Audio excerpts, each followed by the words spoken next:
آپ کو پتا ہے کہ اللہ تعالیٰ نے انسان کو بھی پیدا کیا، شیطان کو بھی پیدا کیا۔ شیطان کو اس لیے پیدا کیا کہ وہ انسان کے لیے آزمائش کا سبب بنے۔ شیطان انسان کو بہکاتا ہے، بہکا کر اس سے کہتا ہے کہ تم فلاں گناہ کر لو، بڑا مزہ آئے گا، یا تم فلاں گناہ کر لو، رشوت لے لو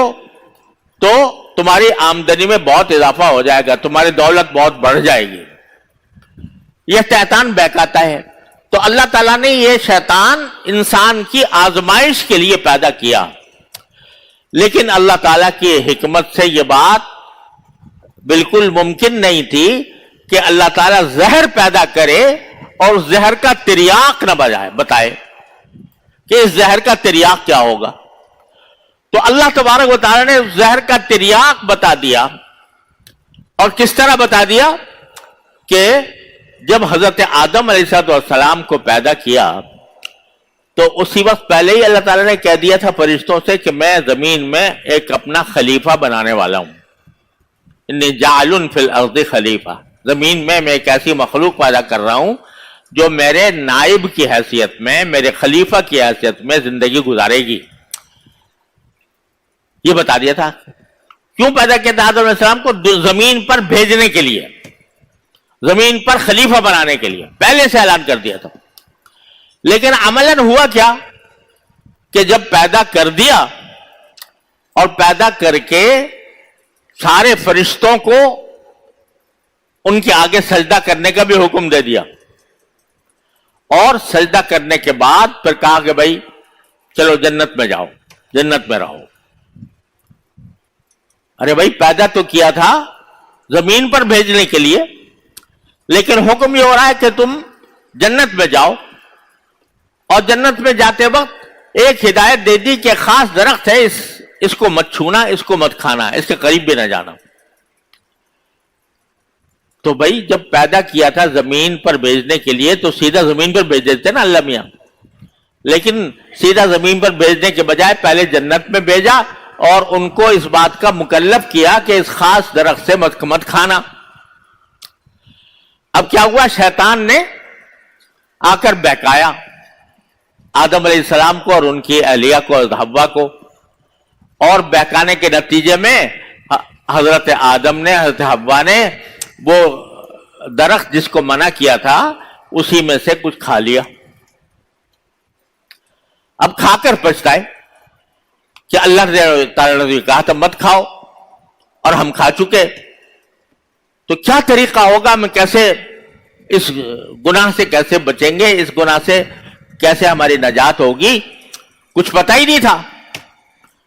تو اللہ تعالیٰ نے ان کو، قرآن کریم میں ہے کہ اللہ تعالیٰ نے ان کو استغفار کا اور توبہ کا طریقہ بتایا اور اس کے لیے الفاظ بھی بتائے۔ تلقى آدم من ربہ کلمات، کہ آدم نے اپنے پروردگار سے کچھ کلمات سیکھے۔ وہ کلمات کیا تھے؟ دوسری جگہ ہے ربنا ظلمنا انفسنا وان لم تغفر لنا وترحمنا لنکونن من الخاسرین، کیا ہمارے پروردگار ہم نے اپنے اوپر ظلم کر لیا یہ گناہ کر کے، کیونکہ گناہ جو ہے جب انسان جب کرتا ہے تو اپنے اوپر ظلم کر رہا ہوتا ہے، کیونکہ اس گناہ کا نتیجہ اس کو ہی بھگتنا ہے، یا دنیا میں یا آخرت میں۔ لہذا قرآن اس کو کہتا ہے اپنی جان پر ظلم کرنا۔ تو اللہ تعالیٰ نے ان کو سکھایا کہ بھائی اب تم یہ کرو کہ یہ دعا کرو، اے ہمارے پروردگار ہم نے اپنی جانوں پر ظلم کیا ہے، اور اگر آپ ہمیں معاف نہیں کریں گے اور ہم پر رحم نہیں کریں گے تو ہمارا بڑا سخت نقصان ہوگا۔ یہ کہو، یہ خود سکھایا اللہ تعالیٰ نے، یہ کہو۔ کیا سکھا دیا؟ جب یہ سیکھ گئے اور یہ توبہ کر لی، استغفار کر لیا، اب کہاں آپ جاؤ زمین پر؟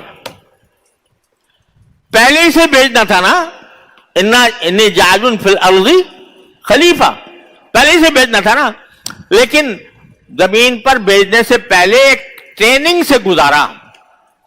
ایک تربیت سے گزارا کہ پہلے جنت میں رہو، اور ہم نے ایک چیز کو منع کیا ہے اس کی طرح پاس مت جانا،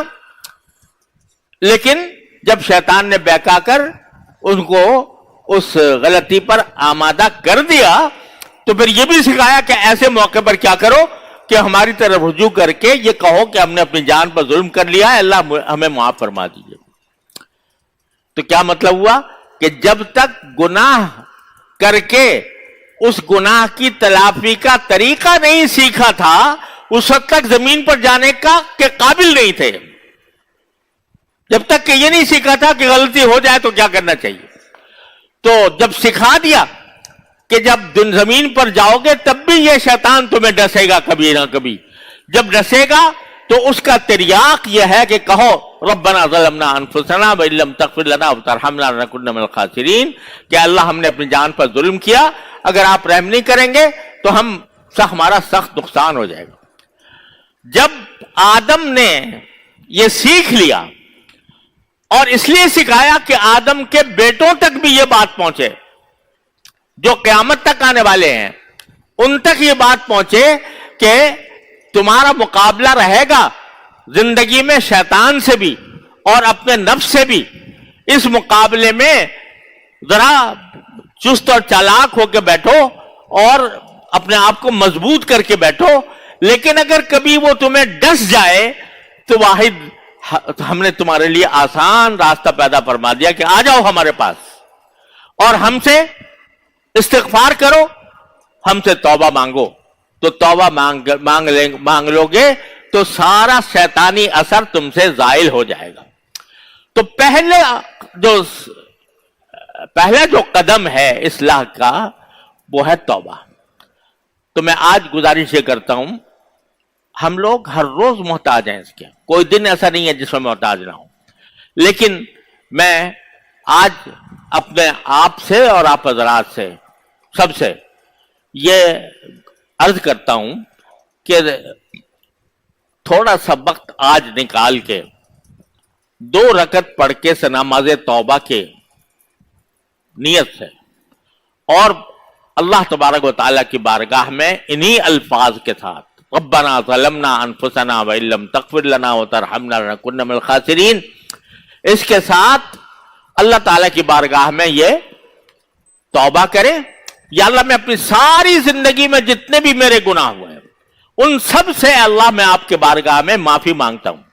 اور آئندہ کے لیے ارادہ کرتا ہوں کہ آپ کے حکم کے خلاف کوئی کام نہیں کروں گا۔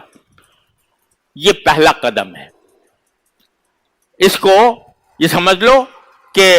یہ اپنی اصلاح کی طرف پہلا قدم ہے۔ اور یہ جیسا